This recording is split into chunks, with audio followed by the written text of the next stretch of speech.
Esse tipo de movimento, né, essas evoluções, elas nunca acontecem de forma isolada. É sempre uma onda grande, em várias frentes, que daí elas fazem a transformação acontecer. Alexandre Frankel é o fundador da Vitacom, empresa que ajudou a revolucionar o conceito do mercado de incorporação de imóveis até 40 metros quadrados. Empreendedor e sonhador, depois de mais de 100 empreendimentos, Alexandre percebeu que a tecnologia e as mudanças da sociedade levariam o mercado para novos caminhos. Em 2017, ele fundou a House, uma plataforma completa de serviços conectados aos moradores dos edifícios nos grandes centros urbanos. Venha conhecer essa história. Está começando agora o IPO Cast, o podcast do IPO Brasil. O IPO é uma comunidade global de executivos e empreendedores extraordinários com mais de 30 mil membros no mundo. Aqui, toda semana você conhece uma nova história de vida e carreira dos nossos membros. Este episódio é patrocinado por Positivo Tecnologia, FBIS Early Adapters, Cashme, crédito que impulsiona planos, sonhos e você, e Icor, especialista em aceleração digital.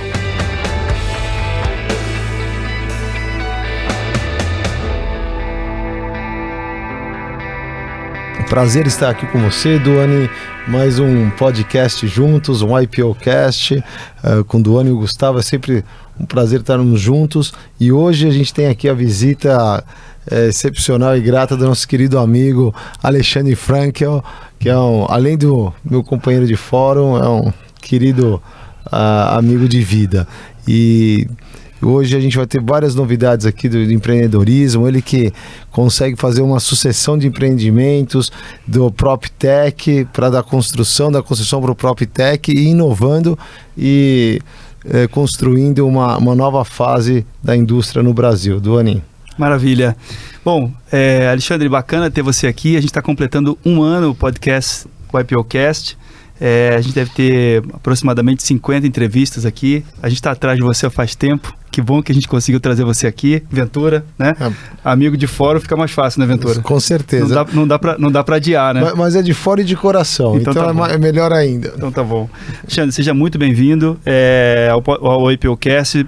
Fala um pouquinho de você, por favor. Pô, Duane, Ventura, que prazer enorme estar aqui.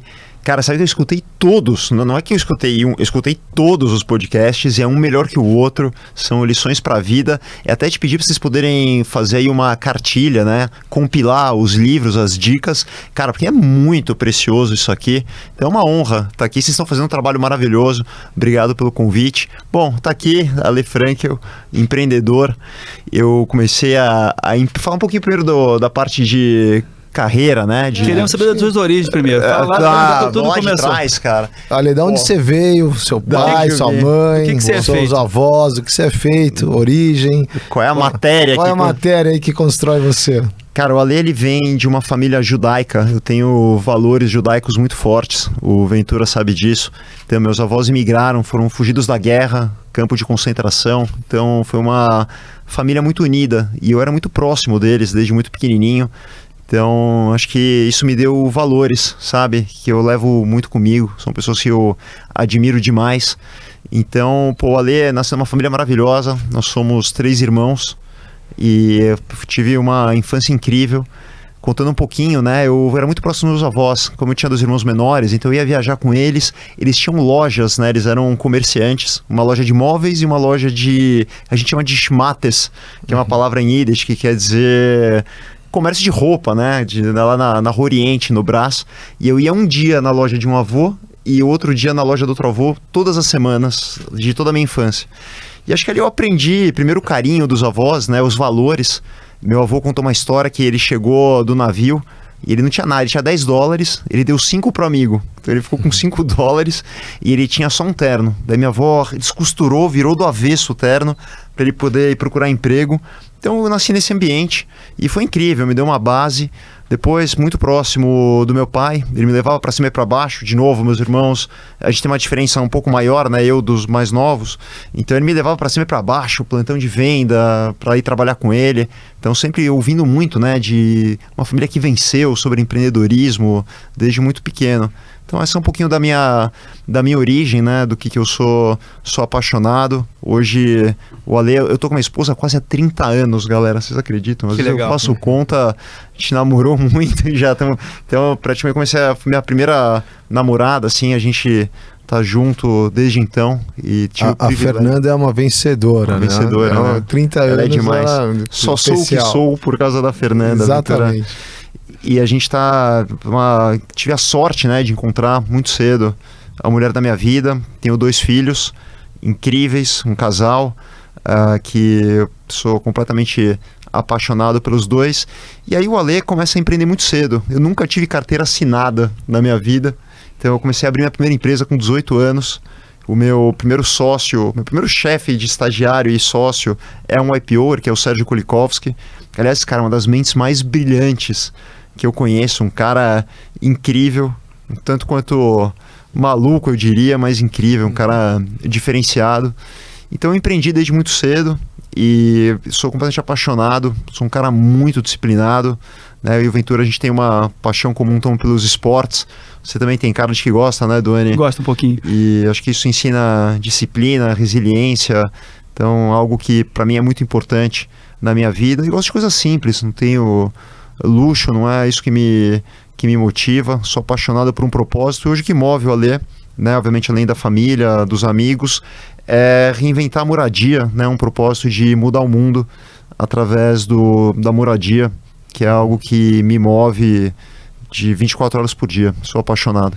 Alexandre, essa influência empreendedora, né, que você tinha desde cedo, por que esse caminho no mercado de construção, né? Por que esse caminho de se tornar um engenheiro, ser engenheiro? Queria que você falasse um pouco das escolhas que você fez nessa época da vida e por quê. Duane, então eu entrei na faculdade, muito por influência do meu pai, eu fui fazer engenharia. O que ele me convenceu foi assim, faz engenharia porque isso te abre porta para qualquer lugar, né? Daí logo no segundo ano de engenharia eu abri minha empresa. Então eu entrei com 17, com 18 eu fundei minha empresa. Então eu levei a faculdade assim... nas coxas, né, no bom português, porque eu tinha empresa, você imagina, tocando a faculdade. Mas a empresa é desrelacionada com engenharia, né? Então, era outro deal, né? Eu fui fazer um estágio, o Sérgio, né, o Culi, ele criou o primeiro home broker do Brasil. E eu tava louco, tava aquele negócio da internet bombando, né? E eu fiz um primeiro estágio no primeiro ano de engenharia, de obra. E daí eu falei, eu preciso ir pra tecnologia, porque isso aqui vai mudar o mundo. Daí eu fui trabalhar com o Sérgio. Eu fiquei acho que um ano e pouco com ele. E falei, vou empreender, eu quero empreender. E daí eu abri uma empresa de tecnologia focado em entretenimento digital. Cara, a gente fez o Show do Milhão. Você sabe, cara? Show do Milhão do Silvio Santos? Sim. É o Silvio Santos? Puta, o Show do Milhão do Silvio Santos. Eu morava praticamente lá na Anhanguera, lá no SBT. E vocês sabem, eu fui fazer uma palestra, tipo, acho que 20 anos depois, e sobre empreendedorismo no SBT. E o cara que me contratou na época pro Show do Milhão tava lá no auditório. Puta, assim, eu chorei porque, puta, assim, foi muita emoção. E o cara tava lá e foi, eu lembro... Volta no tempo, né? Volta no tempo, foi Olha, demais. e como é que surgiu esse negócio de você fazer uma empresa de tecnologia no Show do Milhão, assim? De onde essa coisa aleatória surgiu? Cara, eu tava louco pra empreender e tinha os telefones mobile, né, os celulares na época, e eles eram rudimentares, né, eram analógicos ali, só tinha SMS, era um negócio... E tava começando até alguns aplicativos pra mobile. Então, a gente fazia entretenimento digital e o nosso modelo de receita era muito legal. A gente fazia joguinhos como o Show do Milhão que faziam o cara consumir SMS que nem um maluco. E daí era caro, era tipo, dinheiro de hoje não era barato. E daí nós fazíamos as parcerias com as telefônicas, com as operadoras, e nós ganhávamos um rebate desses SMS gerados. Então você imagina o Silvio Santos indo na época na televisão, que era um programa de maior audiência, disparado, e falar, jogue agora que você vai concorrer a 1 milhão.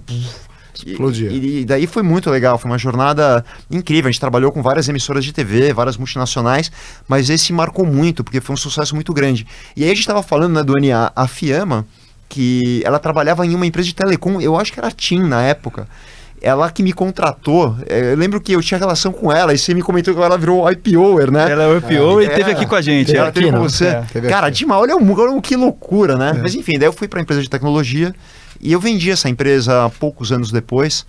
Meu sócio daquela época é um irmão queridíssimo, cara, um cara maravilhoso, de um coração.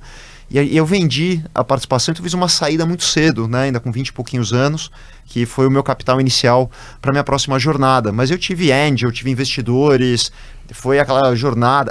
E tem uma história muito legal. Que ano era isso, hein? Puta, 2000 mais ou menos, um pouquinho Boom da internet 98, 2000. 1900 e SMS, mais ou menos. E SMS e deu aquela cagada monstro ali, estourou a bolha. Então, vivi bolha, vivi angel, vivi não ter dinheiro para pagar folha no final do mês e ter que correr atrás. Então você pode imaginar a vida de empreendedor. E eu não entendia nada, né? O cara estava no meio da faculdade de engenharia e teve uma história muito legal, que a primeira captação que eu fiz com angels, eles iam colocar dinheiro na empresa eram 3, 4 parcelas, né? E eles colocaram a primeira, a segunda, daí acho que o negócio deles não foi tão bem, e não queremos mais investir em você, e a gente não só não quer mais investir, como a gente quer que você devolva o dinheiro que a gente colocou. E eu falei, como assim? Só que eles estavam com o meu contrato social na época. E daí, o pequeno investimento que a gente tinha, viraram 12 promissórias, eu lembro até hoje. Eu indo resgatar as promissórias todos os meses. Então eu não tinha um investimento e ainda tinha 12 promissórias para pagar. Então foi assim que eu comecei a vida no empreendedorismo. E aí meu sócio não tinha outro jeito que não ir para a rua vender. Então desde cedo, acho que foi a escola da vida, né? Que dá o aprendizado. Então foi assim que eu comecei, numa empresa de tech, e com uma mão na frente e outra atrás, devendo 12 promissórias. E foi uma jornada incrível, eu faria tudo de novo, e um final feliz. Maravilha. E quando você fala que você visitava o seu pai nos stands e tal, seu pai estava na construção, como que era isso? Que aí te inspirou um pouco e sai de tech para construção? Antes de abrir a empresa de tech, então desde os meus tempos, 8, 9, 10 anos, eu ia com ele ver concretagem de laje em fim de semana, plantão de vendas. Eu lembro com 13, 14 anos eu vendia imóvel nos plantões, em loteamentos, o corretor faltava. E eu lembro uma vez, era uma memória assim, que eu peguei um carro de entrada, só que eu não podia dirigir, né? Eu não tinha carta na época. E eu vendia bem, eu gostava, eu adorava ir para plantão de vendas. Então eu ia com ele antes de abrir minha empresa, então 13, 14, 15, 16, 17 anos. Então eu vivi nisso, né? Foi minha formação. Que o seu pai tinha construtora. Meu pai tinha uma incorporadora. E lá que eu aprendi tudo, né? Eu vivi isso meu dia a dia. E daí eu abri minha própria empresa, vendi. E acho que essa mistura depois, né, de mercado imobiliário com tecnologia foi o que acabou drivando a minha próxima jornada, que veio mais adiante. E aí, conta um pouco dessa parte da jornada. Então, vendeu o negócio, se capitalizou, pagou as 12 prestações. Tá dando uma risada e como quem diz assim, como assim, né? Como assim? Capitalizei, não, paguei as contas e comecei do zero de novo. Na época era muito dinheiro, né? Sim. Deu uma liquidez legal, mas já tinha pago as promissórias, já tinham ido. Deu pra botar uma graninha na conta ali. Deu pra fazer um... E aí foi empreender, então, no mercado de construção civil. Olha que legal, daí tem uma história fantástica que eu não percebia, mas nessa época, quando eu tinha a minha empresa, a faculdade e onde eu morava, eu ficava quase 5 horas por dia dentro de um carro. Minha vida era uma loucura de trânsito, eu ficava no trânsito, e eu não percebia o quanto aquilo me fazia mal, né? O quanto era estressante, o tempo que eu perdia. E daí quando eu casei, logo depois que eu vendi a minha empresa, eu fui morar num apartamento bem pequenininho, aqui em São Paulo, e ele era muito perto do meu escritório. Então aquelas 5 horas que eu perdia no trânsito, eu comecei a ir a pé, de bicicleta. Daí eu descobri uma cidade que eu não conhecia, eu comecei a ter uma vida mais saudável e ter quase mais 5 horas por dia da minha vida. Eu falei, puta, cara, tem uma cidade, um modo de vida que é incrível. Eu escrevi 3 livros que se chamam Como Viver em São Paulo Sem Carro, né, que foram um pouco dessa ideia, eu queria manifestar para o mundo, eu estava tão maravilhado, né, com essa descoberta, que eu queria mostrar para o mundo inteiro. E daí eu falei, puta, eu vou empreender de novo. E o que eu queria na época, Ventura, era resolver o trânsito. O mercado imobiliário foi a forma que eu encontrei de resolver a dor do trânsito. Eu queria que as pessoas pudessem experimentar a mesma experiência que eu tive, de talvez comprar um apartamento ou ir morar próximo e não ficar horas no trânsito que nem eu ficava. Então essa era a ideia. E qual que foi o conceito, né? Eu vou fazer apartamentos menores, mais compactos, que caibam no bolso das pessoas, que democratizem o acesso à moradia, e aí elas vão poder morar e não ficar horas e horas no trânsito. Foi essa a minha cabeça na época. E daí surge a Vitacom, né? O nome Vitacom vem de Vita, vida, com, construindo, então construindo vida. Eu lembro que eu fiz eu vejo hoje o pessoal cheio de mimimi, né? Não tem a imagem, a campanha. Eu fiz no Word, eu lembro que eu abri o Word, daí eu botei, eu lembro até hoje, é fonte Arial 12, e daí eu escrevi Vitacom, pus itálico, e foi assim o logo. Aí virou meu logo. E daí todo mundo me encheu o saco, né? Porra, mas é com N ou com M, Vitacom, né? Você consegue ficar soletrando? Eu falei, porra, eu vou botar o N vermelho pra ninguém ficar me perguntando, assim, os caras vão lembrar que é com N, né, de navio. E assim começou a empresa, com um pastinha embaixo do braço. Eu lembro que eu ia captar com Friends and Family no Bom Retiro. Eu não saía do Bom Retiro, parecia um caixeiro viajante. Eu ficava com a pastinha ali, eu imprimia os negócios. Na colônia toda. A colônia, o coreano, os judeus, tudo, o pessoal da colônia árabe. E eu ia fazendo amigo, um ia apresentando o outro. Então, alguns amigos investiram comigo desde o começo da empresa. Então, eu captei e fiz meu primeiro prédio, né? E o conceito dos apartamentos pequenos para as pessoas morarem perto foi muito divertido. E daí, quando eu estava começando a empresa, lá nos Estados Unidos estava horroroso, né? Foi bem naquela época que estourou a bolha e tudo mais. E daí vieram uns gringos de Nova York para ver o que eu estava fazendo. Alguém me apresentou, vamos lá para investir, né? Daí eu fui fazer meu primeiro prédio na Vila Olímpia. Para quem não é de São Paulo, Duane, você que é de Curitiba, a Vila Olímpia só tinha oficina mecânica, carroceiro, parecia uma zona de guerra aquilo ali. E daí eles vieram ali, então tinham prédios comerciais, e eles vieram ver meu terreno, né? Os gringos falaram, então você vai fazer laje de quantos metros, é corporativo, é AAA. Daí eu olhei pro cara e falei, olha, vai ser residencial. Os caras ficaram se olhando assim, falando, esse cara é louco, né? O cara vai botar um prédio residencial aqui no meio desse negócio aqui, que não tem uma farmácia em 10 que não tinha Parque do Povo, não tinha shopping, não tinha nada. Resumindo, o cara foi embora no mesmo dia, nunca mais me ligou na vida e foi embora. Esse cara é louco. Esse cara é louco. Então começou. Esse garoto aqui. Mas e foi isso. Esse garoto fazendo um troço desse maluco. E aí você falou que você não ia construir, você ia resolver o problema do trânsito da Vila Olímpia. Eu ainda falei isso pra ele. O apartamento era só um meio de resolver o problema do trânsito, né? Tá louco, dobrado. E daí quando eu comecei, né? Daí teve um outro problema grande, que era assim, os apartamentos compactos eram vistos como kitnet de pobre, as pessoas falavam. Então as grandes imobiliárias, eu ia nelas, os caras, não vou vender isso aí porque não combina com a minha imobiliária. E daí eu criei um negócio chamado estúdio. Não existia a palavra estúdio, era kitnet. Né? Estúdio é bem mais legal, era né? Depreciativo. E daí eu criei no Brasil, eu falei, cara, então eu vou chamar de estúdio. Então a Vitacom ficou conhecida por inventar o estúdio, fazer um apartamento compacto, mas para um estilo de vida, uma pessoa que quer viver minimalista, quer viver prático, quer morar perto. Então foi assim que a gente começou a jornada. Daí esse prédio vendeu inteiro em um dia, assim, foi um negócio de louco, esse primeiro prédio que a gente tinha feito, e aí começou. Eu lembro que no fim de semana seguinte, era eu e um estagiário. A empresa era isso. Eu às vezes tinha meio vergonha e eu tentava ver como é que eu ia chamar figurante, sabe, para em evento, porque era muito incipiente ainda. E eu lembro que no dia seguinte do lançamento, na mesa, eu lembro que tinha uma pilha de contrato, assim, tinha quase 300 contratos, era um prédio grande, de tudo que tinha vendido, e daí eu não tinha a menor ideia como que eu ia processar aquilo, era no papel, não tinha nem sistema.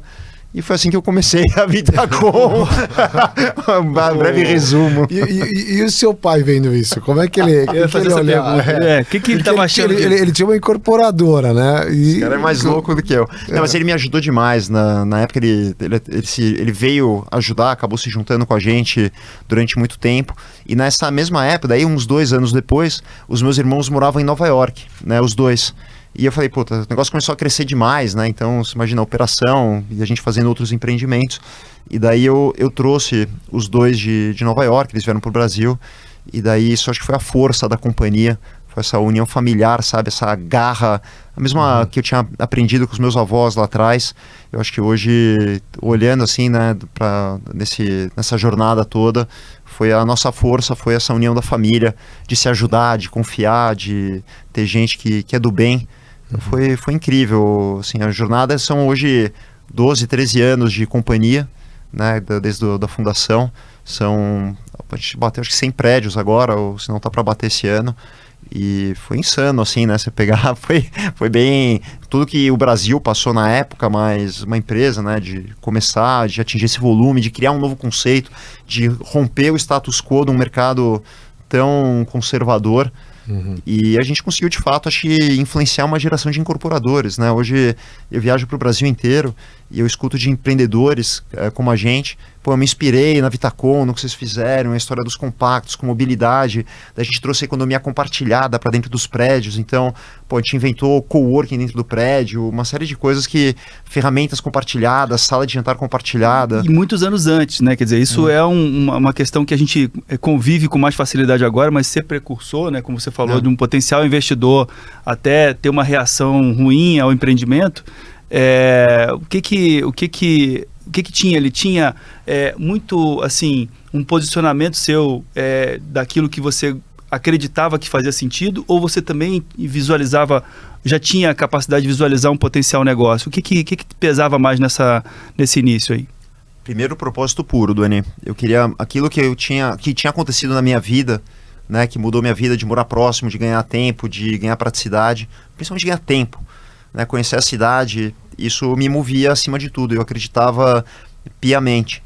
E foi muito difícil, porque, eu vou te falar, as pessoas começaram a entender aquilo que eu estava querendo fazer lá pelo 25º prédio. E era muita pregação, tipo, eu falar. Qual foi a forma que eu encontrei, né? Eu ia falar. Então, tinha evento de não sei o quê, Pô, eu lembro que eu ia para todos os estados para contar o que eu estava fazendo.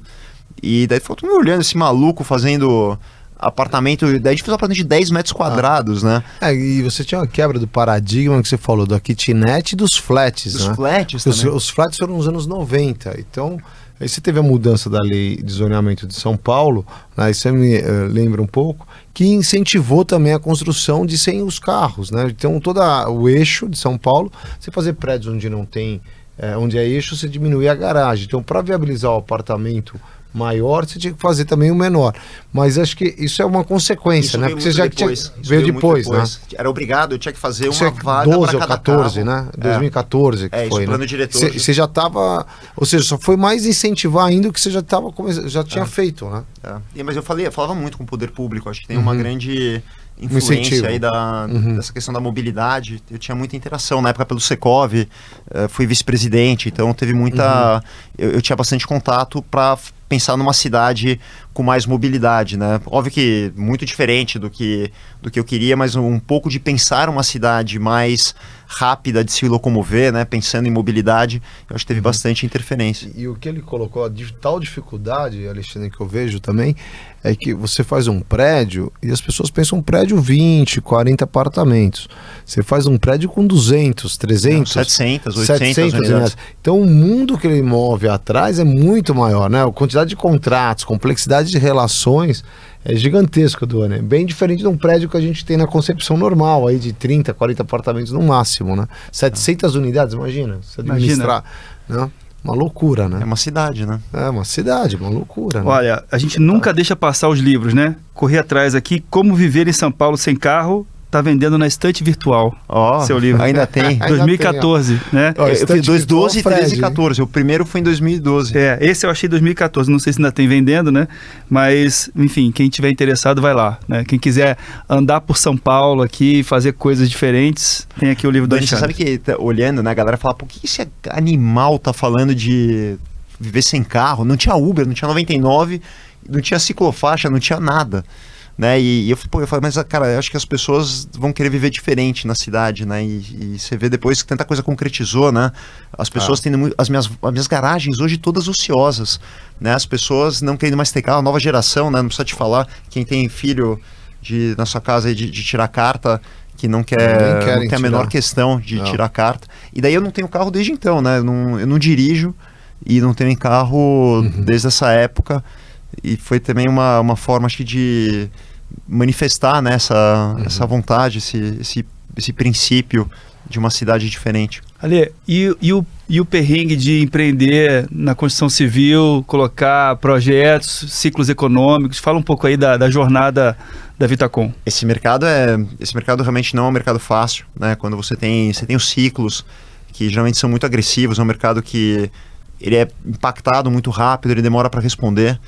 E daí teve uma coisa importante na nossa jornada, né? A gente acabou fazendo muitos negócios, muitos deals com fundos. A gente começou, isso é legal, né? Compartilhar com a turma, para quem está começando a empreender agora. Acho que o IPOcast acaba permeando também fora do IPO, que são geralmente pessoas já mais experimentadas, mas eu espero que isso aqui chegue em filhos e para toda a comunidade, né? O serviço. E você vai galgando degraus, né, de certa forma. Então, você começa com Friends and Family, pequenininhos, daí você vai para Friends com um pouco mais de grana, depois Friends mais endireados, depois Family Offices, daí você começa a fazer negócios com fundos locais, e aí a gente teve uma virada interessante, que a gente começou a fazer negócios com grandes fundos institucionais, soberanos, internacionais, e isso acho que foi um ponto crucial, né, que fortaleceu demais a estrutura de capital da companhia, a governança e tudo mais. Praticamente uma empresa de capital aberto, mas o nosso sourcing de capital vem muito dos investidores internacionais. Isso foi muito importante para dar uma solidez, né, num país volátil, com tantos ciclos, com tantas dificuldades, mas realmente não é fácil. Você tem muitas variáveis, né, você é muito suscetível a poder público, a variáveis abertas, né, você empreende para entregar no futuro. Então é um business que tem os seus desafios, como todos, né? Acho que não tem negócio fácil, não tem almoço grátis, mas acho que a gente superou muito bem. Uma empresa que hoje vem entregando aí um volume importante, resultado, está super bem gerida, né? Eu fiz uma sucessão, a gente vai falar um pouquinho dessa nova fase, mas incrível, sim, foram alguns anos que foram maravilhosos. Nesse ciclo você teve um turning point em 2016, que foi muito importante aqui no mercado de São Paulo, né, Ale? Com os distratos, né? Então isso foi um momento de muitos foram afetados, né? Muitos foram afetados, depois isso superou e hoje acho que você tem uma nova fase, né? Isso não pegou muito para mim. O que geralmente impacta muito o mercado é a taxa de juros, né? Nem a pandemia tem a força que tem a taxa de juros sobre o nosso mercado. Então, você pega o Brasil, foi de 2 para 14, uma época... Em 10 meses. Em 10 meses. A oscilação, né? É muito e agora o movimento contrário, que também vai gerar outros efeitos de gestão da operação financeira dos projetos, né? Sem dúvida. Tem um ponto aqui sobre essa questão que, assim, houve, alguns anos atrás, algumas empresas do mercado de construção com um projeto de expansão nacional, né? E isso aconteceu ali, teve abertura de capital, etc. E depois as empresas começaram a perceber que essa geografia nacional para esse segmento não é algo tão simples de executar, né? Existem muitas diferenças. Como é que vocês lidaram com esse momento de crescer e ao mesmo tempo decidir, tomar boas decisões sobre para onde ir e como fazer? A gente nunca saiu da cidade de São Paulo e de um quadrilátero muito específico. Então a gente entendeu esse jogo, quer dizer, um business de development, né, de incorporação. Nós entendemos que é regional, tem que ter profundo conhecimento, controle. Então a Vitacom, ela se restringe a uma parte da cidade de São Paulo. Legal. E aí você viu esse movimento fora do seu ambiente, né? E qual é a sua leitura hoje para esse mercado e de uma forma geral? Estamos falando de imóveis de baixo valor, imagino eu, né? Muitas vezes comprado por investidores, né? Pessoas que querem comprar imóveis como investimento e outras eventualmente que vão usar isso como utilização secundária ou, enfim, competindo com os imóveis mais baratos. Para onde está indo esse mercado agora? Então, Duane, já existia uma mudança gigantesca de comportamento, de consumo, mas o que eu acredito, tá? Primeiro, assim, o que foi a minha percepção de mercado? Quando eu comecei, eu queria que as pessoas pudessem comprar um apartamento próximo que resolvesse a vida deles. E eu fui percebendo que não era mais sobre compra. As pessoas não queriam mais tomar um endividamento de 30 anos, pagando um juros exorbitante para o banco. E a gente constituiu um modelo que a casa é o centro fixo e você vai fazendo a sua vida ao entorno da sua casa, né? Esse é o modelo que foi criado. E eu comecei a ver clientes meus, primeiro, o cara não tinha liquidez né? Veio a pandemia, o cara não tinha dinheiro para injetar no negócio. O cara recebia uma proposta de emprego dos sonhos, às vezes ele morava aqui na Paulista, ele recebia uma proposta em Alphaville, ele não podia ir porque era longe da casa. As pessoas não colocavam os filhos na escola que queriam porque era longe da casa. E aí eu formei um conceito, né, de acreditar que não é a casa que é fixa e a gente que se movimenta. É você que faz a sua vida e a casa deve te acompanhar a cada momento da sua vida. Você vai estar na faculdade, você vai morar perto. Você vai para o mercado de trabalho, você vai morar perto. Você vai juntar com uma pessoa, você vai também querer um apartamento um pouco maior. Se você vai estudar fora, você vai poder ir para fazer a pós-graduação que você quiser. Voltou, filhos, os filhos saem de casa, enfim. São vários ciclos da vida. E no meu modelo ideal, é a casa que deve acompanhar a pessoa e não ao contrário. Com liquidez, muitas vezes, com a pessoa tendo a liberdade de fazer aquilo que ela quer. E eu estava muito incomodado. Você imagina que a empresa estava no topo, no hype, né, no melhor momento da história, e eu incomodado na minha máxima potência. Né? O Ventura sabe que ele é do meu fórum e pô, mas não faz muito sentido, né? Você está prosperando, mas aí que é um pouco das histórias que a gente lê, né, das empresas que não conseguem capturar o próximo movimento, ou porque estão muito bem acomodadas, ou porque não têm coragem de talvez desafiar o próprio negócio. E eu estava muito incomodado, entendendo que o mercado caminharia talvez para um lugar diferente, e eu queria ir para uma outra escala, né? Embora a Vitacom atingisse uma escala grande, né, de número de apartamentos e tudo mais, eu sonho em fazer algo muito maior em termos de impacto, de escalabilidade. E aí começa essa nova jornada que aí foi uma loucura, né? A tomada de decisão, né, entre você enxergar e acreditar e tomar uma decisão de sair da empresa que você fundou, ser CEO por uma década e voltar a ser estagiário de uma startup, não é um movimento trivial e não é para qualquer um. E eu pensei muito, né? Mas, de novo, acho que eu fui movido pelo aquilo que eu acredito. E eu fiz uma sucessão na Vitacom. Para o seu irmão? Para o meu irmão. E hoje eu me dedico full time. Eu sou CEO da House. Eu sou presidente do conselho da Vitacom. Então eu tenho uma função de conselho. E me dedico full time à House, que é hoje é minha nova jornada empreendedora. E estou completamente apaixonado. Falei para o Ventura que eu nunca estive tão feliz na minha vida em termos de empreendedorismo, de conquista, de time, de propósito, de atingimento, de resultado. Então é uma jornada maravilhosa de estar numa PropTech, numa empresa que está desafiando o status quo, que também não tem jogo fácil, muito pelo contrário. Né? A gente passou de tudo que você pode imaginar. A empresa tem 3 anos. E eu diria que foi a jornada mais intensa, disparada aí de toda a minha vida. Mas ali tem outro ponto legal aqui, que você vai falar da House, mas eu também queria, antes de entrar na House, fechar um pouco o Vitacom, tamanho, número de funcionários, desse esse pano de fundo para a gente aqui. Mas o recorte que eu queria dar é sobre carreira, né? Porque a gente também, os empreendedores dessa época, diferente dos empreendedores de 20 anos atrás, eles gostam de viver carreiras diferentes, coisas diferentes na vida, né? E como a gente é impulsionado por isso, como a gente parece que em algum momento não tem muito a ver com ser bem-sucedido ou não ser bem-sucedido, né? Tem a ver com querer experimentar coisas novas, querer se lançar em desafios novos, o quanto isso rejuvenesce a gente um pouco, né? Puta, se jogar no desconhecido, nada melhor no mundo, né? Pra você sair da zona de conforto. E acho que eu sempre fiz isso, né? Nunca pensei em carreira, eu nunca consegui. E aliás, isso hoje até acho que é uma deficiência, né? Essa vida acadêmica, né? De não ter ido para uma pós-graduação, talvez não ter. E eu acabei sendo muito autodidata, né? Eu aprendendo com pessoas incríveis, com meu fórum, com grandes empreendedores, lendo muito, ouvindo muito podcast, e você vai criando a sua jornada. Então, eu acredito que carreira, no meu caso, é na prática, né? É aprender fazendo. Você conhece o JT, o Joseph Tepperman? Ele fez um livro que chama Anticarreira, né?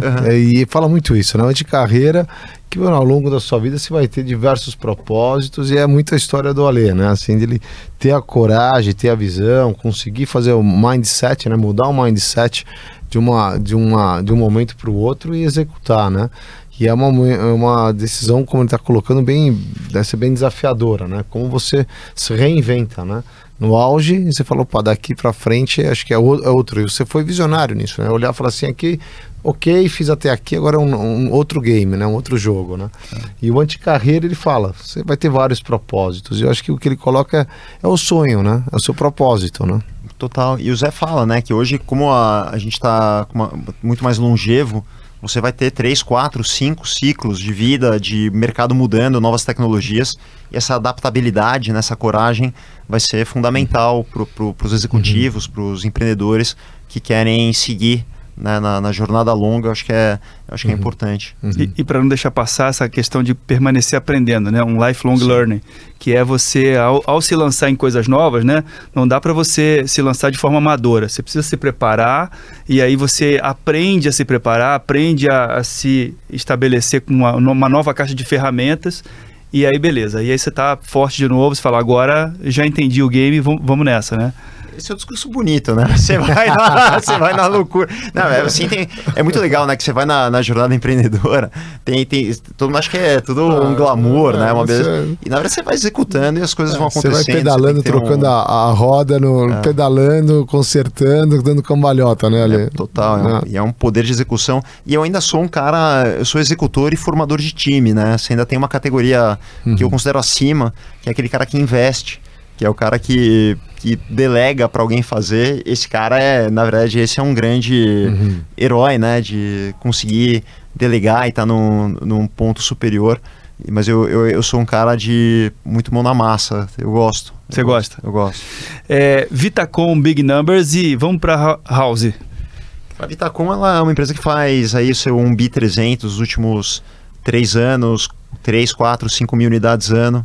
Então, é uma empresa que ficou relevante, né, grande em termos de posicionamento, e virou um relógio. A gente está nesse tamanho ótimo de companhia, com um time super estruturado, então super feliz, né, entregando um ROI, né, um retorno maravilhoso frente à capital.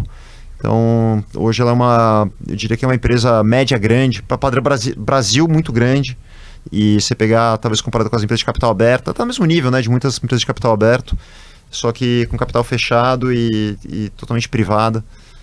E para mim é um reloginho super bem gerida. Meu irmão está fazendo um trabalho realmente incrível. E os sócios da companhia? Quem são? Sou eu e meus irmãos. Só vocês? Só, não tem ninguém. O bonito do mercado imobiliário, né, para quem não está tão familiarizado, é que você faz sociedades no nível dos projetos, né, a gente chama de JVs. Então, você não coloca um sócio na holding, que é aquele casamento sem data para acabar. Você vai montando sociedades para executar projetos específicos que têm começo, meio e fim. Então, isso é muito legal do mercado imobiliário, porque eles são finitos, né? E funciona super bem. Isso é uma característica própria, que é um mercado que funciona por projetos. E Alexandre, então, assim, certamente o círculo de YPOs que você conhece sabe quem pode e não pode investir nos seus projetos, né? Os YPOs do Brasil inteiro que tiverem interesse em entrar em projetos novos da Vitacom, podem? Como é que tá isso? Ô, Doni, você tá fazendo merchan aqui, né? Você vai vir conta aqui depois, vocês não vão me mandar boleto. Tem que fazer. Assim, a gente tem uma área que nós chamamos de private, que ela traz investimentos para investidores qualificados, né? São pessoas físicas ou family offices, além dos institucionais que a gente faz, que funciona super bem. Então tem muita gente que gosta de investir no mercado imobiliário. O retorno, geralmente, a TIR, né, que a gente chama, que é o retorno do investimento, geralmente ultrapassa 25%, 30%. Então, a gente gosta bastante, né? A nossa estrutura mista de capital funciona super bem ao longo dos tempos. A gente se especializou muito em ter toda a parte de governança, relatórios, então fica aberto aí para não só o IPOers, mas quem estiver ouvindo o nosso podcast aqui, nós estamos sempre abertos para negócios. Quantos IPOers são investidores? Não fuja. Mais ou menos. Tem alguns. Não sei precisar, eu nunca parei para contar, sabia? Mas tem alguns, é uma carteira grande, né? Então, obviamente, se você pegar a concentração de pessoas que têm capital e apetite para esse tipo de investimento, é inevitável você ter um cruzamento. Às vezes muitas pessoas nem sabiam que eram IPOers, ou antes de eu me tornar o IPOer, já faziam negócios. Então aconteceu muito naturalmente, mas tem alguns sim. Vou contar, depois eu te falo. Legal. Esse número. Não, queremos colocar lá no marketplace do IPO para condições especiais. Bora, né? vamos lá. Isso aí. Não podemos deixar passar, né, Ventura? Esse Duane tá sendo Gênio, melhor, viu? gênio. Fala. É isso aí. E aí, House? Então, né, eu tava com essa vontade de fazer algo escalável e migrar para nova moradia, né? Então, eu comecei, tinha uma área dentro da companhia, da Vitacom, que ela tinha como princípio ajudar o investidor que comprava um apartamento a ter sucesso, a ter rentabilidade sem ter dor de cabeça. Porque o cara comprava um apartamento, ele comprava um pepino, porque ele tinha que imobiliar, daí ele tinha que ir lá comprar piso lá no home center, depois ele tinha que contratar um pedreiro, ele tinha que alugar sozinho, não conseguia, não fazia renda. E eu falei, não posso deixar esse cara na mão, ele é meu cliente. Então a gente começou uma pequena área dentro da companhia. Então, antes disso eu investi em uma empresa que não foi bem, para tentar ajudar o meu investidor. Eu acabei tendo que abrir uma área dentro da companhia e falei, olha, isso aqui pode virar grande, acho que é uma necessidade de todo o mercado, vendo que esse mercado de unidades para investimento estava expandindo. E daí eu falei, vou fazer não tinha muita ideia do que era um spin-off na época, mas vamos abrir, vamos separar e vamos começar a fazer isso para o resto do mercado, né, que eu acho que pode ser algo grande.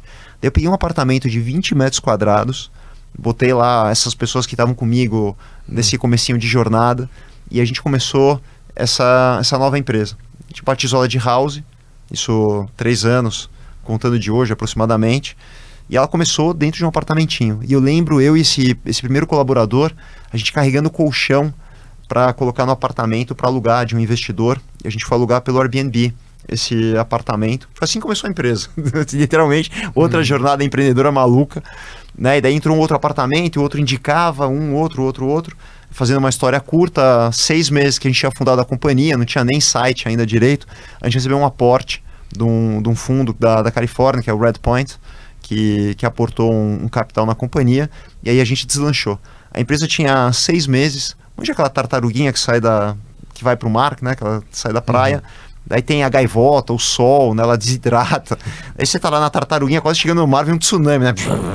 Pandemia, nossa receita veio para zero praticamente, porque a gente dependia muito do turismo corporativo para os nossos apartamentos e muito do turismo mesmo. Daí foi para zero a receita, falei, puta, e agora, né? O que a gente vai fazer? E aí aconteceu algo fenomenal que mudou o curso da história. Você vê como o empreendedor tem que ser adaptativo. Acho que essa talvez é uma das maiores qualidades hoje do empreendedor, é o poder de adaptação. Daí a receita veio para zero, o que a gente vai fazer? Lockdown, puta, você estava desesperado. Um incorporador do sul do país, do Brasil, que era um conhecido, olha, eu vou lançar um prédio agora, e ele tem muitas características do que a House faz, e eu queria levar tua marca, queria trazer tua marca para cá, para a gente também dar a solução para o meu prédio, para me ajudar a vender, e eu quero usar a tua marca. Falei, pô, legal, como é que é isso? Então a gente discutiu lá as cláusulas, e o cara foi lá, lançou o prédio, vendeu em 1 semana. O cara não acreditou, porque era uma praça que vendia muito pouco. Sabe aquelas praças que vende devagarinho, termina o prédio, ainda tem unidade para vender, e o cara vendeu tudo. E foi uma loucura, né? A gente falou, olha o efeito, né, de ter levado a solução, a marca, e aí não parou mais. Então o nosso modelo, que era muito de administrar apartamentos, acabou migrando para um modelo de licenciamento, né, de uma marca, de um conceito. Hoje a gente está em 120 cidades, né, saindo da pandemia, algo que nem estava no nosso radar, ou pode ser que um dia iria, mas aconteceu. E tá gigante, né? Hoje tem uma empresa, eu tenho viajado que nem um maluco, eu pus na minha cabeça que depois da pandemia eu ia conhecer todos os meus clientes. E o Ventura sabe, eu tô indo 2, 3 cidades por semana. Tô um animal, assim, pra você ter ideia, o cara que checa a carteira do RG do aeroporto de Navegantes já me conhece. Faz, Alexandre, tá de novo, já passa direto. De tanto que eu tô indo pra Santa Catarina, então é uma loucura, mas é muito bom. É ali que eu tô aprendendo, então tá sendo a fase mais rica da minha jornada, de estar em contato com gente incrível. Pô, eu saio de manhã de casa, não tenho a menor ideia, eu sei que eu tô indo pra uma cidade, eu não tenho a menor ideia quem que eu vou encontrar, o que é. Eu conheço empreendedor, gente que está fazendo coisa diferente, projeto, gente bacana, lugar totalmente diferente, modelos de negócio, então está sendo mágico. Enfim, daí a empresa ela se tornou uma licenciadora e a gente encontrou um modelo que hoje eu diria que ele tem tudo para revolucionar o mercado imobiliário mundial. Então, Até queria que você falasse qual é a jornada da House. Conta ela, assim, para quem não conhece o negócio, o que ela faz do início ao fim. Legal. Acho que eu explicando o que a gente está fazendo, acho que vai ficar fácil de entender. Então você imagina, Duane, que você tinha um celular analógico. O que ele fazia? Só discava, né? Ele não fazia absolutamente nada. Ele fazia ligação. Jogava cobrinha também? Não tinha o sem cobrinha ainda. Era o que nem só tinha lá o LEDzinho ali. Então ele era primitivo, né? E daí inventaram o iPhone, o Steve Jobs inventou o iPhone, que você conecta aquele device à rede e você pode baixar milhares de soluções. Então você põe lá o Waze, o WhatsApp, o Instagram, que revoluciona a sua vida. Você se locomove, você compra, vende, se comunica, se relaciona, tudo pelo telefone celular. E a gente começou nesse licenciamento, a gente pega um hardware, né? Olhando que o prédio é um hardware, assim como é um celular ou assim como é um computador, a gente conecta esse prédio à rede e há milhares de soluções. Só que as soluções, ao invés de serem os aplicativos, o Instagram e o WhatsApp, a gente conecta a Magalu, a Localiza, a Pets. Então são milhares de soluções que a gente torna aquele hardware que até então era analógico, a gente torna ele um hardware totalmente digital, conectado e com serviços. Então você imagina, hoje a gente em 120 cidades, em todas as capitais, nós nos associamos a um incorporador local, né, com a marca, então ele coloca que o prédio dele ele tem um sistema operacional da House e nós conectamos ele a centenas e centenas de serviços, empresas que prestam serviço dentro do prédio. Então, carro compartilhado, mercado autônomo, adega de vinho, isso é para você em Portugal. Para o cara, ele tem uma adega de vinhos autônoma, lavanderia autônoma, carregador de carro elétrico, sistema de segurança, armário autônomo do iFood. E aí são várias soluções, cada prédio escolhe aquelas que são úteis para cada praça. E o nosso modelo de receita é prover esses serviços e ficar com uma parte... Um take rate, né? Um pedaço, para quem não está familiarizado com o termo. Esse negócio de tecnologia é tudo cheio dos termos bonitos, né? O SDR Enterprise do Take Rate. E aí tem gente falando bonito. Que é isso, né? Fala. Mas, dá um split da receita ali. Traduzindo um split da receita. Você me dá um pedacinho do negócio que eu te ajudei a fazer. Mas olha que legal, porque a gente injeta tanta eficiência no sistema, porque você imagina assim, o cara tinha que ter uma loja, funcionário, pagar IPTU, seguro, e a gente vai lá e coloca isso dentro do prédio. Não tem custo nenhum, já tem segurança, já tem infraestrutura, não paga nada, não tem taxa, nada. Então a gente injetou tanta eficiência no sistema para as marcas que ela consegue remunerar a House e remunerar o condomínio. Então você imagina assim, a marca ganha um canal novo para distribuir, para atingir um novo mercado, o prédio ganha dinheiro e consegue ter um condomínio mais barato e a gente tem um take rate e mesmo assim o morador, ainda além de ter toda a comodidade, paga mais barato. Então, assim, foi um ganha-ganha de todos os lados. Né? E daí começou a crescer demais. Hoje a gente tem uma fila de empresas querendo entrar, de novos clientes. E foi uma jornada de discovery, né? De descobrimento total de algo que foi acontecendo, uma oportunidade trazendo a outra. Então, hoje o que a House faz? Né? Nós nos associamos a prédios prontos ou em construção, no qual a gente coloca essas soluções e transforma a vida do usuário. E ele controla tudo pelo celular. Então ele abre a porta, ele se conecta com a portaria, ele libera a visita, ele reserva a área comum, ele consome todos os itens, tudo através de um aplicativo. Então é isso que a gente tem feito hoje, né? Revolucionando, colocando aquele hardware analógico em um hardware digital, né? Um modelo inédito no mundo. E tem sido incrível assim, o crescimento, né? Os números do modelo exponencial. Não tem, a empresa é 100% satellite, a gente não tem um centavo colocado em nada, ainda nem mesa eu tenho, assim, é tudo, a mesa é alugada, não tem eu venho de um business que é o mais cash intensive, né, de maior capital intensivo do mundo, que é o mercado imobiliário, para um mercado, eu não tenho um ativo, é uma loucura, e tem sido maravilhoso, né, essa descoberta, a associação com incorporador, com morador, com marca, eu faço questão de me expor o tempo inteiro, de estar ouvindo, estar conversando, e acho que é isso que faz o empreendedor se mover e nunca sair tanto da minha zona de conforto como nos últimos tempos. Viajando 3 vezes por semana é o que você mais não queria, né? Você sabe o quanto eu gosto de viajar, né? A viagem não é com ele, Duane. Ele fala, agora tá 3 vezes por semana. Eu não gosto de viajar, eu gosto tanto da minha rotina, eu sou tão apaixonado que eu ficava muito bravo de ter que viajar. E de tanto que eu falei, agora eu tô viajando 3 vezes por semana. Tá gostando, né? O bom é isso. Eu tô. O Brasil é lindo. Esse modelo de negócio é bem interessante porque tudo que está em torno do condomínio, né, vem passando por um processo de transformação. Outras empresas até nesse modelo, ainda como startups, né, tentando resolver a parte de design de interiores das novas moradias ou dos investimentos em moradia. Se eu não estou enganado, a Redpoint no Brasil, não sei se o investimento que foi feito foi da Redpoint no Brasil, na ocasião lá com Romero, né? Investiu também num negócio chamado Condoconta, que é uma conta corrente para gestão de condomínios, boletos, etc. Bem interessante, eu conheci esse projeto.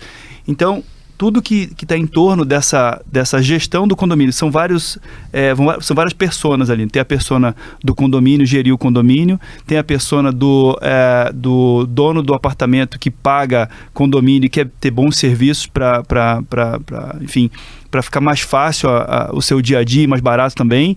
E tem essa questão das empresas e os serviços chegarem por meio do condomínio nos seus moradores, né? Você está vendo esse movimento? Isso te ajuda como negócio também? Ou seja, outras empresas se movimentando, tentando de alguma maneira participar do ecossistema? Total. Então, primeira coisa, Duane, esse tipo de movimento, né, essas evoluções, elas nunca acontecem de forma isolada. É sempre uma onda grande em várias frentes que daí elas fazem a transformação acontecer. Você pega, por exemplo, o transporte, veio primeiro o celular, depois a conectividade, daí depois os motoristas tendo que se adaptar e aí nasce um aplicativo de transporte. Mas só o Romero, ele senta no meu conselho, é um irmãozaço, além de conselheiro, amigo, mente brilhante, e a Condoconta, ela é nossa parceira. Então, uma das soluções dessas que eu te falei que a gente oferece para o condomínio, para os moradores, a Condoconta é um parceiro que a gente oferece para o condomínio, né, que ele garante a inadimplência de um potencial condômino e tudo mais, uma solução incrível, né, uma fintech de empreendedores maravilhosos. Então, ele é um dos parceiros dessa grande rede de soluções que a gente coloca. Mas sim, então, quando tudo começa a se movimentar, daí surge, né, então está se abrindo um mercado enorme para mercados autônomos ou soluções autônomas, que vão do mercado até uma adega, até uma lavanderia. E daí no começo era você tinha que correr atrás, não tinha carro compartilhado. Hoje as montadoras são nossas sócias, né? Então a Renault, a BMW, a Localiza, né? A lavanderia hoje tem a Unilever, a Dry Clean, a Sanca Seca, então, e o mercado vai povoando, porque as pessoas começam a enxergar a oportunidade, e isso é demais, porque o serviço melhora, né? Você gera uma competição saudável, você consegue atender mais praças e tudo isso vem de uma forma conjunta, incluindo o condomínio, incluindo o síndico, incluindo os moradores, e aí essa transformação ela acontece.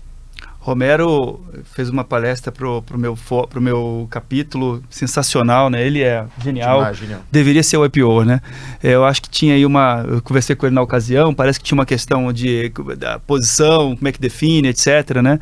Falei, para nós o IPO seria um prazer poder ter o Romero compartilhando as ideias dele, o pensamento dele com a gente, né? Total, cara. Que bom que ele tá lá com você. Tem que estar próximo aqui, tá? Ele é realmente uma mente diferenciada. Legal. E aí, Ventura? Não para, né? Vamos falar qual que é o próximo empreendimento, qual é o próximo propósito, né, Ale? Que a House daqui a pouco já foi. Se eu conheço bem ele, já foi, né? Vamos falar um pouco de IPO, né? Vamos sim. Ale, como é que você entrou no IPO? O que significa para você? Fala um pouco dessa comunidade e a sua vida, né? Como que é a experiência e quando você entrou e o seu significado, né? Contando você no meu fórum ou isso eu posso ir tirando a aventura do meu fórum? É maravilhoso. Essas coisas são particulares, são de fórum. Pode pôr no cast não aqui, pode, Duane. Né? Agora já tem uma diferença do antes e depois. No mínimo a gente sabe disso. Ele fala o seguinte: sem o Portuga no fórum, ele tava perdido. Sabe que o Ventura acho que era um irmão perdido, né? Que ele não conhecia, que o IPO aproximou. E a gente tem um amor, assim, né, incrível, cara, um amor puro, não tem uma relação. E acho que é isso que o IPO faz. Quem não tá, né, não entende, porque tem tantos grupos, né, de negócios, de entrosamento, de pessoas, de executivos e tudo mais, mas o IPO é muito diferente, né? A gente cria uma relação, um tipo de assunto que a gente aborda. Eu gosto muito de explicar para quem não conhece, na verdade é quase que um conselho para a vida, né? Você aborda os temas, os pilares, né? Os 3 pilares de família, negócios e pessoal, Mas o que mais vale, acho que é o carinho, a amizade, não só do fórum, mas dos encontros e tudo mais. E eu acho que a gente tem um privilégio e uma grande obrigação, né, de transmitir. Esse trabalho que vocês fazem aqui do podcast é fenomenal, porque eu acho que isso é o give back, né, que a gente tem como obrigação devolver para a sociedade, né, aquilo que a gente foi privilegiado, aquilo que a gente teve a oportunidade de aprender, de vivenciar. Então acho que o podcast pode chegar a lugares que a gente jamais imaginou e assim, de alguma forma impactar a vida das pessoas. Mas mudou minha vida, né, sem dúvida. Eu vou fazer 10 anos já de YPO, entrei bastante cedo. É um fórum incrível. Eu entrei num fórum em transição e daí ele acabou, uma parte saiu do fórum, a gente trouxe novos membros. Nessa leva a gente teve a felicidade de trazer o Ventura, que entrou junto com a gente. O Ventura teve a sorte de entrar no nosso fórum. Total, teve um privilégio ali.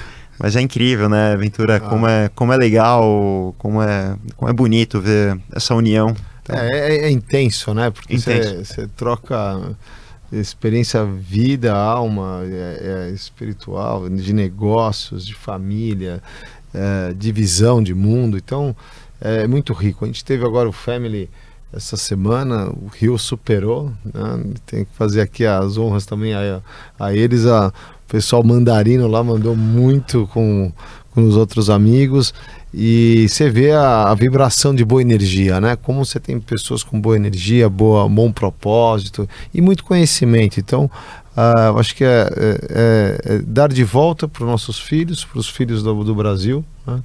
E a experiência de empreender. Você vê o Alexandre, o mindset, ele trocar a empresa no auge, ele falou, pô, isso aqui deu, vou fazer outro, daqui a pouco ele já está com outra visão. E é o exemplo, né? Você está fazendo por exemplo, né? Então, a experiência dos filhos, para onde vão estudar, quais são os nossos temores com eles ou não, a educação e o que fazer, né? Isso é muito rico, Duane. E o Ale é parceiraço, é irmão. E Ale, eu digo assim, eu como executivo, como empreendedor, acompanhava você, né? Já vi você falando um pouco dos teus negócios, ainda na época de Vitacom e acompanhando essa jornada. Para nós é o IPO, né? Ter você aqui falando um pouco dessa jornada. Tem real estate, deve ser uma representatividade, uma das maiores representatividades em termos de negócio dentro do IPO, né? E poder te ouvir falar sobre tendências, sobre o teu olhar para esse negócio, como é que você enxerga. É uma baita oportunidade para a comunidade de YPOers, né? Um cara jovem, empreendedor, visionário, de certa forma, dentro do seu espectro de atuação, né? E compartilhar com mais, sei lá quantas pessoas, né? O YPOcast hoje já é um podcast bastante ouvido por líderes de todos os níveis, né? De várias empresas. Então, eu estava comentando contigo que as pessoas mandam aqui, poxa, foi legal, eu gostei e tal, né? Então, para nós aqui do IPOcast é uma baita oportunidade de ter você aqui contando essa história. Pô, obrigado, cara. Fico, assim, emocionado de ouvir. E que legal poder compartilhar. E o que eu aprendi também nos outros podcasts, eu ouço todos. E realmente, para mim, é incrível. Obrigado pela oportunidade. Parabéns pelo trabalho do IPO. Tantos amigos, né? Próximos, queridos, e que a gente continue fazendo bem aí para toda a sociedade. Queria que você falasse um pouco rapidamente aqui, você falou da tua família, a gente ouviu pouco, né? Você falou que está casado, está junto com a sua esposa há mais de 30 anos. Eu vou fazer 30 anos junto. 30 anos, e você tem 2 filhos, né? Sim. Então, quais são as idades? Minha filha vai fazer 15 e ela não pode chegar perto dos filhos do Ventura. Que a gente colocou um raio mínimo de distância, que tem um certo perigo. E eu tenho um filho que vai fazer 13, vai fazer bar mitzvah, né? Para quem está familiarizado aí com a cultura judaica. E são duas pessoas maravilhosas, assim, já dá para ver que eles estão no caminho e com certeza vão ser pessoas que vão fazer a diferença também. Então, apaixonado pela minha família, dando os valores do IPO, os valores judaicos, que são a minha formação. Então, incrível. Como é que é o nome da sua esposa? Minha esposa chama Fernanda. Fernanda. E se a gente, já que ela te conhece há tanto tempo, né, e está contigo na jornada, se a gente estivesse falando com a Fernanda assim, Fernanda, que precisa melhorar no Alexandre aí? O que ela falaria? Melhor não perguntar. Pô, Doni, você tá dando um corner aqui nele, né? Fala assim, live assim não, Doni. A gente quer coração no bico da chuteira. Ele tá empolgado hoje, viu? É melhor inverter, né? O que é bom, porque do que pra mudar, ela vai querer mudar tudo, né? Mas bom aqui, ó, o pessoal da Exame já te ouviu falar sobre várias coisas boas, você dá várias entrevistas legais sobre coisas boas, eu quero saber... Eu quero um pedaço do fígado aqui. Cara, o Ale é muito intenso, cara. Eu não paro, né? Então, às vezes, dosar o tempo, muitas vezes acho que é um problema, mas agora com viagens, mas a hora que você concilia esporte com essa jornada maluca de trabalho, né? Eu trabalho segunda a segunda, sábado e domingo, todos os sábados e domingos da minha vida eu trabalho. E pra mim, trabalhar não é trabalhar. Mas acho que ela já acostumou, talvez ela no começo até... Ela já me conheceu assim, na verdade. Mas se ela pedisse alguma coisa, talvez fosse dosar um pouco diferente. Mas acho que ela sabe que eu sou assim, né? Não poderia ser diferente, eu não seria pleno se não fosse assim. Acho que isso seria um... Tipo, ela vai falar, mas ela vai entender. É isso que você tá falando. Ela vai falar sobre isso, mas ela vai entender. Vai. Ela deve, no fórum de spouse, ela deve meter o pau, assim, porque às vezes eu passo ali, tá todo mundo me olhando torto ali. Eu devo fazer... Mas assim... É um perigo esse fórum delas. Mas não é brincadeira, são umas queridas também. Mas acho que no fim é o conjunto da obra, né? Tanto tempo junto que a gente tá, acho que é isso que... O amor, ele supera todas essas adversidades. Mas acho que é isso, talvez o tempo, né, dosar um pouquinho a atenção em todos os níveis. Em tudo que precisa. Em tudo que precisa. Equilibrar todos os pratos. Acho que isso é uma dificuldade, todo mundo de alto desempenho, de alguma forma, fica alguma... Tem que lidar com isso, né? Tem que lidar com isso. E esporte, você falou um pouco de esporte, o que você pratica? Eu faço triatlon já, acho que há... uns 25 anos já, várias maratonas, então eu adoro fazer esporte. Eu estou treinando continuo o triatlo, mas sem objetivo de prova, né? Eu tenho que, às vezes eu vou pedalar com o Ventura e eu tenho que ficar esperando ele. A gente vai dar uma bicicleta assistida para ele. Você está incentivando ele a long run. Não vou deixar ele falar sem você falar sobre isso. Eu não vou deixar passar essa. Isso é um long run. Eu montei Sabe quando você incentiva? Isso é assim. Pra ele ficar se sentindo cara forte. Eu montei um grupo de ciclismo. Aliás, olha que legal. Vai chegar. Eu montei um grupo de ciclismo da ciclofaixa aqui da Marginal. Então todo mundo que estiver interessado me procura depois. Mas hoje eu tô muito empolgado com a bicicleta. Tô pedalando acho que uns 500 km por semana. Tô realmente curtindo. Eu tento levar ele para onde eu moro, que é montanha, né? Porque aqui na Marginal é plano, né? Moleza. Então, é moleza. Eu quero subir e descer montanha. Aí ele já, né?